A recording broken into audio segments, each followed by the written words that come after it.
আসসালামু আলাইকুম সুপ্রিয় সরকারি চাকরি প্রত্যাশী ভাই বোনেরা, আপনারা কি ইউনিয়ন সমাজকর্মী চাকরিটাকে নিজের স্বপ্ন ভাবছেন, অথবা 11 থেকে 20তম গ্রেডের একটা চাকরিকে আপনি টার্গেট করে আগাচ্ছেন?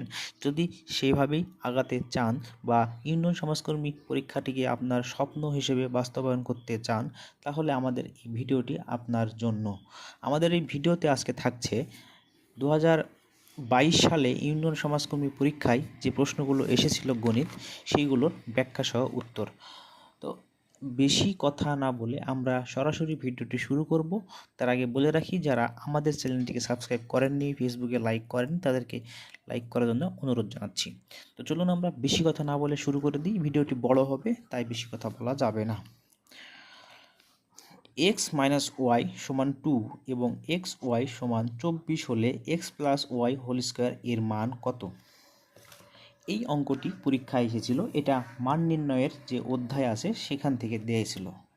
তাহলে এই অঙ্কটি আপনারা করার বেলায় কীভাবে করবেন, যে আমরা এটাকে X plus Y whole square এর যে সূত্রটি আছে সেটা হচ্ছে A minus B whole square plus 4ab। সরাসরি এখানে আমরা 2 হোল স্কোয়ার প্লাস 4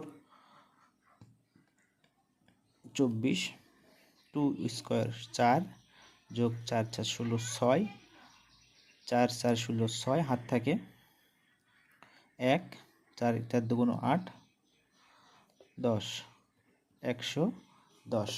তাহলে উত্তর আসলো 110। এখানে আমাদের অধিকাংশ ভাই বোনদের যে ভুলটা হইতে পারে, যে এখানে 4ab আসবে, মান নির্ণয়ের সূত্রের জন্য কত আসবে, এখানে 4ab আসবে না 2ab আসবে। ঠিক আছে, আমি সহজ একটা সূত্র দেখাই দিচ্ছি। 4ab হবে কখন, 2ab হবে কখন। এক্স এবং ওয়াই উভয়ের মান আপনারা ধরবেন 1 1। দেখুন, X plus Y whole square এবং হচ্ছে এক্স প্লাস ওয়াই আলাদা আলাদা স্কোয়ার, তাহলে 1 plus 1 4, 1 square plus 1 square, 1 plus 1 সমান সমান 2। দেখুন বন্ধুরা, যেখানে আপনার রেজাল্ট 4 আসলো সেখানে কিন্তু 4xy 4ab, আর যেখানে 2 আসবে সেটার জন্য 2ab সূত্র প্রযোজ্য হবে।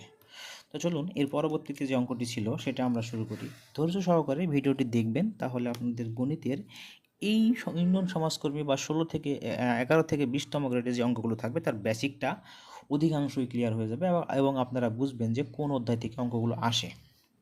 তাহলে মান নির্ণয় থেকে তার থেকে অঙ্ক করতে হবে। এখন পরবর্তী অঙ্ক হচ্ছে কোনটি অপ্রকৃত ভগ্নাংশ। এখন প্রকৃত ভগ্নাংশের ভিতর ভাগ আছে, সেই ভাগটা আপনাকে দেখতে হবে। প্রকৃত ভগ্নাংশটা কি, অপ্রকৃত ভগ্নাংশটা কি, মিশ্র ভগ্নাংশটা কি, এই তিনটা জিনিস আপনি যখন বুঝবেন ভগ্নাংশ, তখন আপনার এই বিষয়টা ক্লিয়ার হয়ে যাবে। চলুন আমরা দেখে নিই। যখন উপরে থাকবে সবসময় লব এবং নিচে থাকবে হচ্ছে হর, লব হর, ঠিক আছে। এখন যদি আপনার লব বড় হয়, প্রকৃত ভগ্নাংশ যেহেতু করতেছি, লব ছোট হর বড়, তখনই আপনার ভগ্নাংশটি হবে প্রকৃত ভগ্নাংশ। যখন লব বড় হর ছোট, তখন হবে অপ্রকৃত ভগ্নাংশ। আর মিশ্র ভগ্নাংশ একটা পূর্ণ সংখ্যা এবং এর সাথে একটা প্রকৃত বা অপ্রকৃত ভগ্নাংশ যুক্ত হইলে সেটা হচ্ছে মিশ্র ভগ্নাংশ।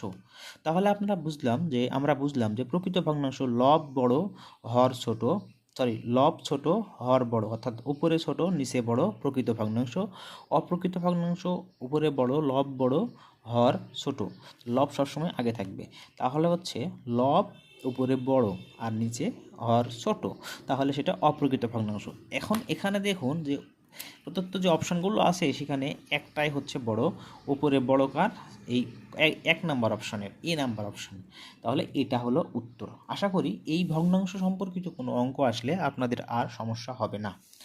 এর পরবর্তীতে যে অঙ্কটি আছে সেটি হচ্ছে কোনটি বড়, অর্থাৎ নিচের কোন অপশানটি মান বড়।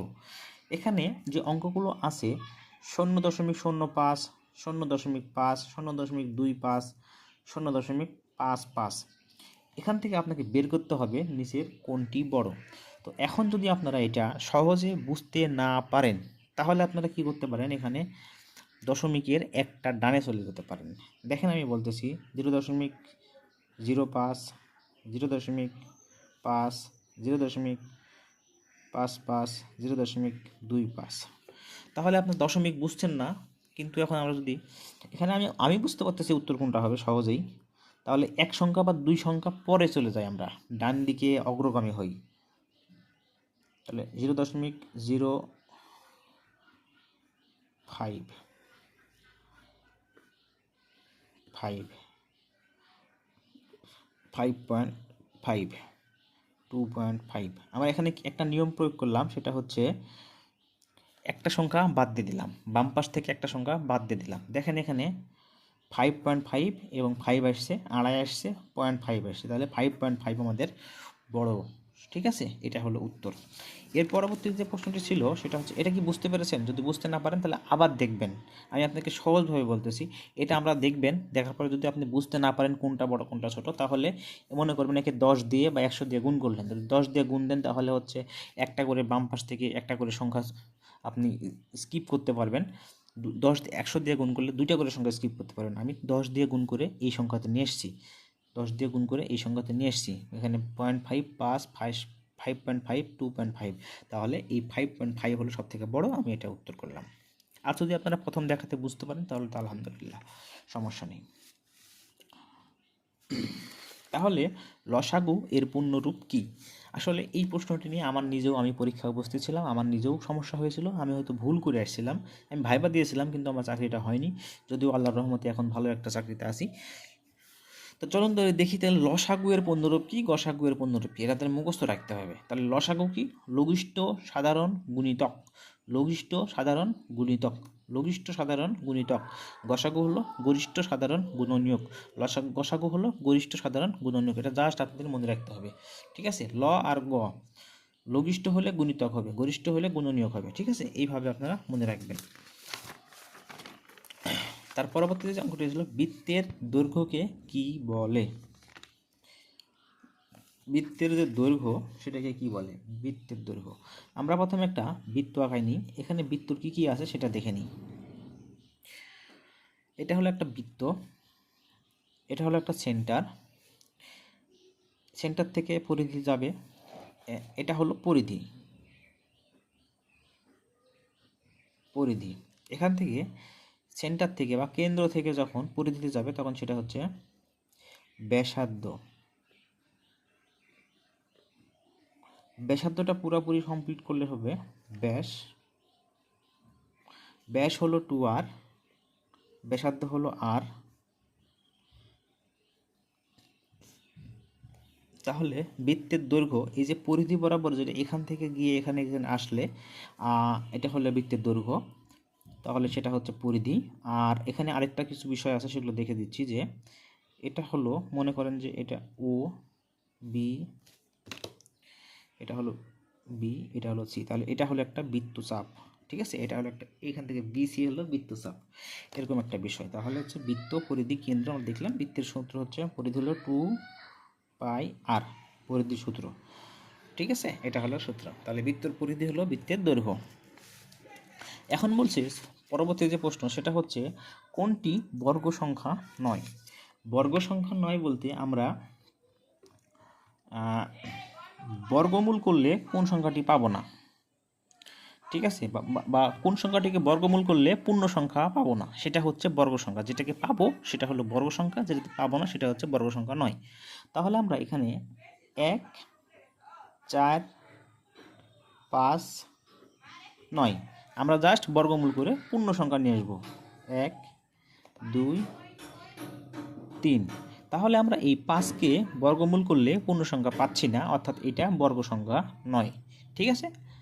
সহজ হিসাব, আমরা যেটাকে বর্গমূল করলে পূর্ণ সংখ্যা পাচ্ছে না সেটা হচ্ছে আমাদের বর্গ সংখ্যা নয়। এখন বলছে, দুইটি সংখ্যার বর্গের অন্তর 3 হলে সংখ্যা দুইটি কত, দুইটি সংখ্যা দেওয়া আছে যার বর্গের অন্তর 3, সংখ্যা দুইটি কত। এই ক্ষেত্রে অবশ্যই আপনারা অপশন টেস্টের হিসাবটা মাথায় নিয়ে আসবেন। তাহলে অপশন টেস্ট কি হবে, 4 এবং 9, তাহলে 9 স্কোয়ার মাইনাস 4, বি হলো 2 স্কোয়ার মাইনাস 1 স্কোয়ার। আমরা প্রথম এক ক খ গ ঘ এভাবে যাবো, স্কিপ করে যাব।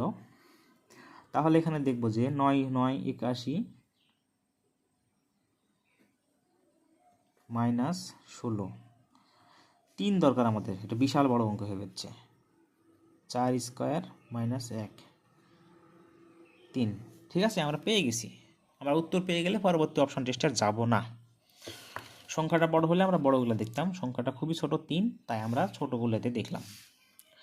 এখন বলছে কবির সাহেবের 3 পুত্রের বয়স যথাক্রমে 5, 7 ও 9 বছর। তিনি 4200 টাকা বয়স অনুযায়ী পুত্রদের মাঝে ভাগ করে দিলে 5 বছর বয়সী যে পুত্র আছে সে মোট কত টাকা পাবে।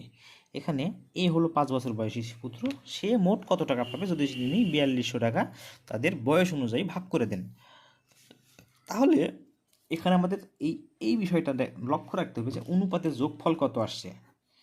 এখানে একটা অনুপাতে যেহেতু দিচ্ছে 5 যোগ 7 যোগ 9 12 21, তাহলে মোট অনুপাত আসছে 21। এখন দেখুন আমরা সরাসরি করব কিভাবে, আমাদের মোট টাকা কত 4200, আপনারা ওইভাবে করবেন, সমস্যা নাই। তাহলে 21, মোট টাকা 4200, তার ভাগ কয়টা 21টা, এবং কত কাকে দেওয়ার হিসাবটা করতে বলতেছে 5 বছর বয়সী যে পাইছে তার, তাহলে উপরে 5, তাহলে 21 দিয়ে আমরা যখন 42কে কাটবো 2 200 1000, ঠিক আছে। 21 দিয়ে 42কে কাটলে 200 হয়, 200 গুণ 5 সমান 1000। খুবই সহজ অঙ্ক। প্রথমত আপনারা এই অনুপাতগুলো যোগ করে ফেলবেন, অনুপাতগুলো যোগ করলাম 2100, তাহলে 2100 নিচে লিখবেন, নিচে লেখার পরে কত টাকার 4200 টাকার, তাহলে 4200 গুণন নিচে 21, উপরে কে পাবে, 5 বছর বয়সী পাবে না 7 বছর না 9 বছর, যে পাবে তার বয়সটা এখানে লিখে দিবেন, তাহলে আপনার সোজাসুজি চলে আসবে কাটাকাটি করলে, ঠিক আছে। এইভাবে যদি বুঝতে না পারেন আবার দেখেন এই অঙ্কটি, ভিডিওটি পিছন দিকে টেনে নেন। ধৈর্য কি অধৈর্য হয়ে যাচ্ছে, অধৈর্য করে লাভ নেই, চাকরি পাওয়ার জন্য পড়তে হবে। এখন দেখেন একটা ইম্পর্টেন্ট অঙ্ক, যে অঙ্কটা বারবার বিভিন্ন পরীক্ষায় ঝামেলা করে, এই অঙ্কটি করব। 3টি 5 টাকায় কিনছে, 5টি 9 টাকায় কিনছে, বিক্রি করছে, তাহলে শতকরা কত লাভ হয়েছে। 3টা মনে করেন আপনি আম কিনলেন 5 টাকা দিয়ে এবং 5টি আম 9 টাকায় বিক্রয় করলেন, তাহলে শতকরা কত লাভ হলো। এখানে আপনাকে সিম্পলভাবে করতে হবে। সিম্পলভাবে করবেন কিভাবে, তাহলে একটা আমের দাম ক্রয় মূল্য কত, একটা আমের বিক্রয় মূল্য কত, জাস্ট আপনাকে এটা বের করতে হবে, ঠিক আছে। একটা আমে আপনি কত টাকা লাভ করছেন সেটা। তাহলে এখানে 3টি আমের দাম 5 টাকা, ক্রয় 5 টাকা, একটার দাম কত, অবশ্যই 3/5, 5 টাকা, তাহলে 5/3, তাহলে বিক্রয়। প্রথমে আপনি ক্রয় মূল্য বের করবেন প্রতি পিসের, এটা আম বলুক লিচু বলুক যাই বলুক, ঠিক আছে। বিক্রয় কত 9 টাকায়, তাহলে প্রতি পিস কয় টাকায় 5 টাকায়। তাহলে এখন আপনাকে এখানে বের করতে হবে যে কোনটা বড়, দেখেন এটা বড়, বিক্রয় মূল্যটা বেশি হচ্ছে। বেশি করা কীভাবে বুঝবেন, একে একে গুণ দেন, 3 5 15, 3 5 15, 5 5 25, 3 9 27, তাহলে এটা বড়, তাহলে এটা বড় আছে, 25 আর 27 হচ্ছে উপরে।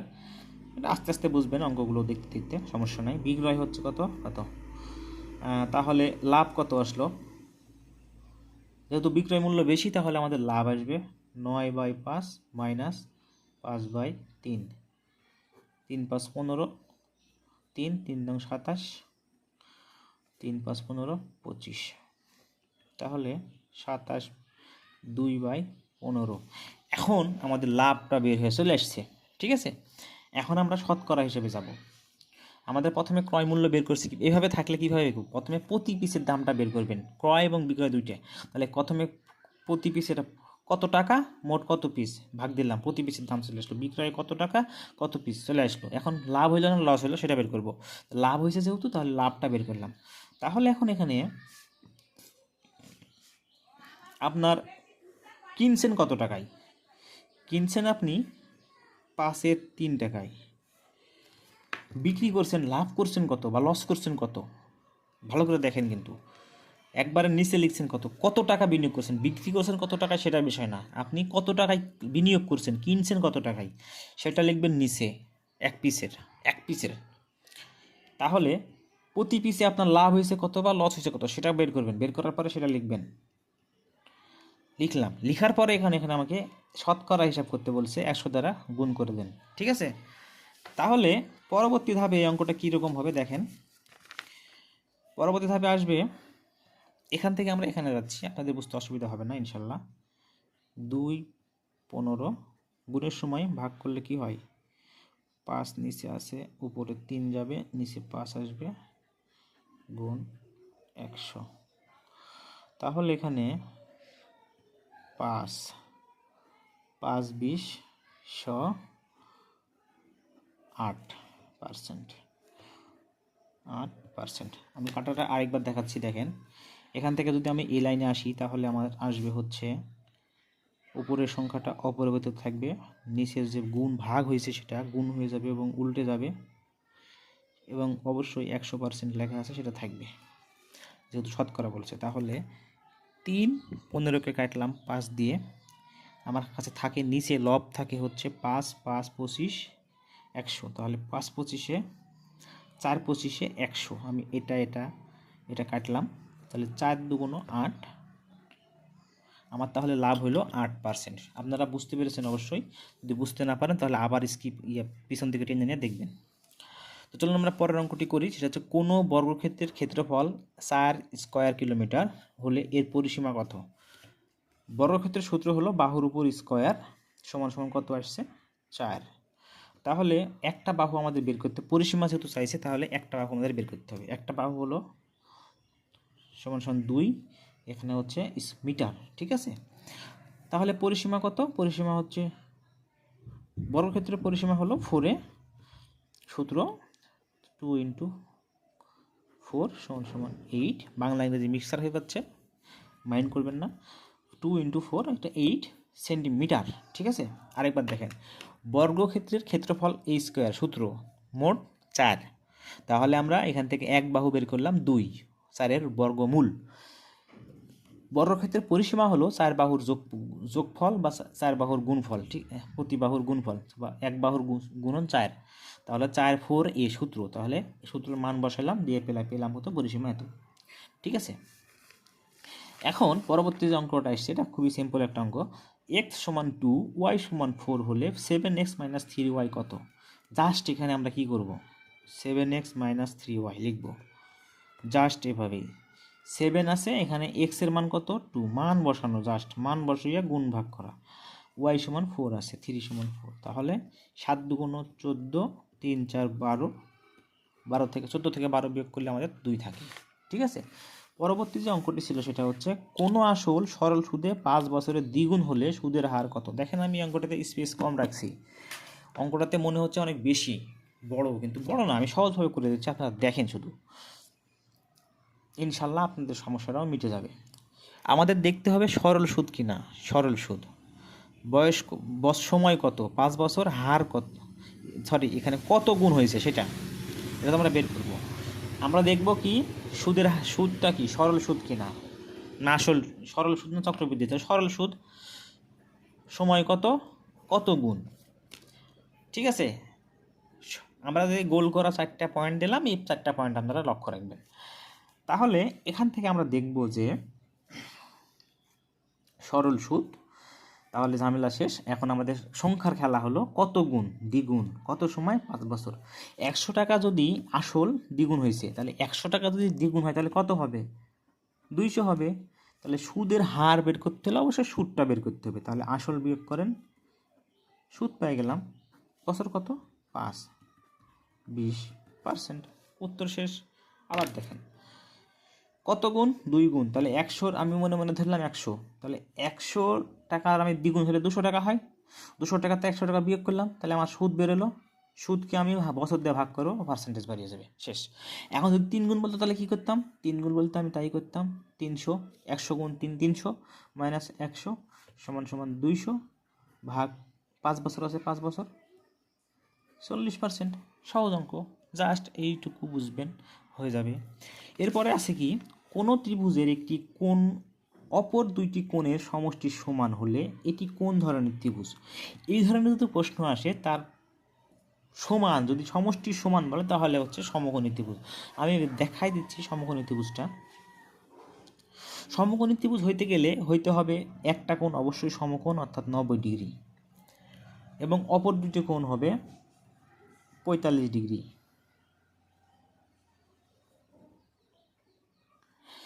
কেন হবে? কারণ সমকোণী ত্রিভুজের তিনটা বাহু সমান, দুইটা বাহু সমান হওয়ার কথা। সরি, আমি ভুল বলতেছি, ওই বাহুর দিকে যাবে না। সমকোণী ত্রিভুজের ক্ষেত্রে হবে একটি কোণ সমকোণ, এবং একটি ত্রিভুজের কোণের সমষ্টি সবসময় হবে 180 ডিগ্রি। যখন আপনি একটা ত্রিভুজের 180 ডিগ্রি নিয়ে নেবেন এবং সেখান থেকে একটা সমকোণ দিবেন, তখন আপনার কোণ থাকবে কত? 90 ডিগ্রি, বাদবাকি থাকে 90 ডিগ্রি। ঠিক আছে?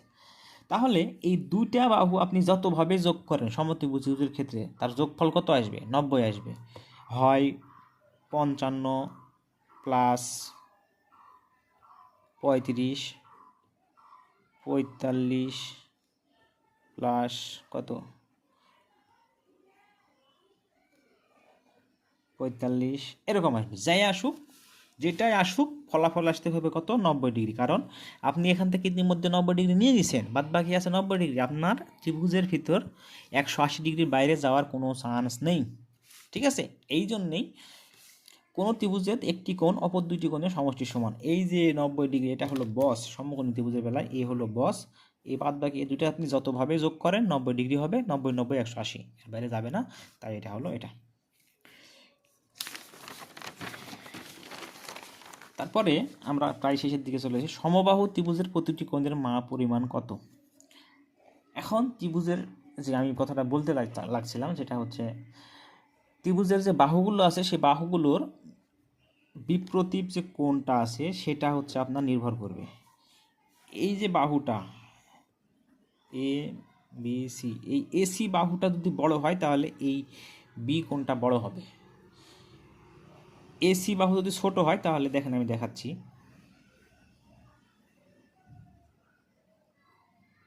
দেখেন এই পরবর্তী চিত্রটা দেখেন, এসি বাহুটা ছোট আঁকাইছি, কোণ ছোট হয়েছে, কিন্তু তো বিসি বাহুটা বড় আঁকাইছি, এ কোণটা বড় হয়েছে।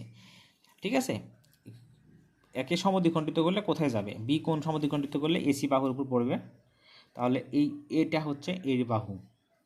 এখন বিষয় হলো সমবাহু ত্রিভুজের প্রতিটি কোণের পরিমাণ কত? তাহলে যেহেতু বাহুর উপর নির্ভর করে ত্রিভুজের কোণগুলো নির্ভর করে, সেই জন্য আমরা একটা ত্রিভুজের কোণের মান কত? 180 ডিগ্রি। সমবাহু ত্রিভুজ বলেছে, তাহলে ত্রিভুজ মানে কত? 3 বাহু। 3টা বাহু কি আছে? সমান আছে, তাই 3 দ্বারা ভাগ দিলাম। 3 দ্বারা ভাগ দিলাম, আমার 60 ডিগ্রি। 3 60, 3 6 18, 60 ডিগ্রি। ঠিক আছে? 60 ডিগ্রি চলে আসলো, সোজা হিসাব 60 ডিগ্রি চলে আসলো। সমবাহু ত্রিভুজ মানে 3 বাহু সমান। আমি এই ক্ষেত্রে ভাগ দিতে পারবো, অন্য ক্ষেত্রে আপনি ভাগ দিয়ে হিসাবটা বের করতে পারবেন না সমবাহু ত্রিভুজ না হলে। ঠিক আছে? তাহলে 60 ডিগ্রি। এখন বলছে দুইটি কোণের সমষ্টি 90 ডিগ্রি হলে এর প্রত্যেকটি কোণের নাম কি? এখন এটা হচ্ছে একটা বড় লেকচার, প্রায় 30 মিনিট হয়ে গেল। শেষ অঙ্কটি দেখুন। দুইটি কোণের সমষ্টি 90 ডিগ্রি। শোনেন, সমষ্টি যখন দুইটি কোণের 90 ডিগ্রি হবে, তারা পরস্পরের পূরক কোণ। যখন 180 ডিগ্রি হবে তখন তারা সম্পূরক কোণ। যখন কোনো কোণের মান 80 ডিগ্রি হবে তখন সেটা হবে সরল কোণ। যখন কোনো কোণের মান 0 ডিগ্রি থেকে বড় এবং